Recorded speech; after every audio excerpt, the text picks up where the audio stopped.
মক্কার মানুষ যখন নবী হজরত মুহাম্মদ সাল্লাল্লাহু আলাইহি ওয়াসাল্লামের দাওয়াত ফিরিয়ে দিল, তখন তিনি আশা নিয়ে রওনা হলেন তায়েফের পথে। তিনি চাইলেন হয়তো এখানকার লোকেরা সত্যের কথা শুনবে, আল্লাহর দিকে ফিরে আসবে। তায়েফে পৌঁছে তিনি স্থানীয় 3 নেতার সাথে সাক্ষাৎ করলেন। নবীজি সাল্লাল্লাহু আলাইহি ওয়াসাল্লাম শান্তভাবে তাদের বললেন, আমি তোমাদের কাছে আল্লাহর দাওয়াত নিয়ে এসেছি, যাতে তোমরা এক আল্লাহর ইবাদত করো। কিন্তু তারা ব্যঙ্গ করে হাসল। কেউ বলল, আল্লাহ তোমাকে প্রেরণ করেছেন, তোমার চেয়ে ভালো কাউকে পাইনি। আরেকজন বলল, আমি তোমার সাথে কথা বললে আমার কাপড় নোংরা হয়ে যাবে।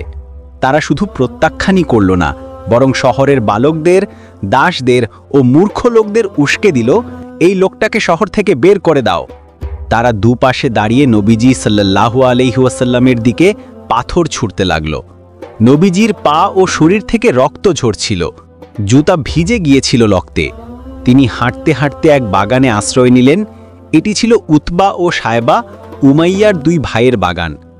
রক্তাক্ত, ক্লান্ত, কিন্তু তবুও ধৈর্য ধরে তিনি মাথা তুলে আকাশের দিকে তাকিয়ে বললেন, হে আল্লাহ, আমি তোমার কাছে আমার দুর্বলতার অভিযোগ করছি।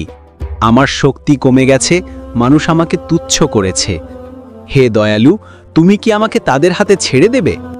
যদি তুমি রুষ্ট না হও, তবে আমার কিছু যায় আসে না। এই দোয়া শুনে আকাশ কেঁপে উঠল। ফেরেশতা জিবরাইল আলাইহিস সালাম এলেন এবং পাহাড়ের ফেরেশতা সহ বললেন, হে মুহাম্মদ, আপনি আদেশ দিন, আমি এই 2 পাহাড় একসাথে চেপে তায়েফের লোকদের ধ্বংস করে দিই।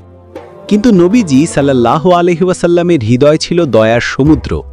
তিনি বললেন, না, আমি ধ্বংস চাই না। আমি আশা করি তাদের বংশধরদের মধ্য থেকে এমন লোক আসবে যারা আল্লাহর উপাসনা করবে, কারো সাথে শরিক করবে না।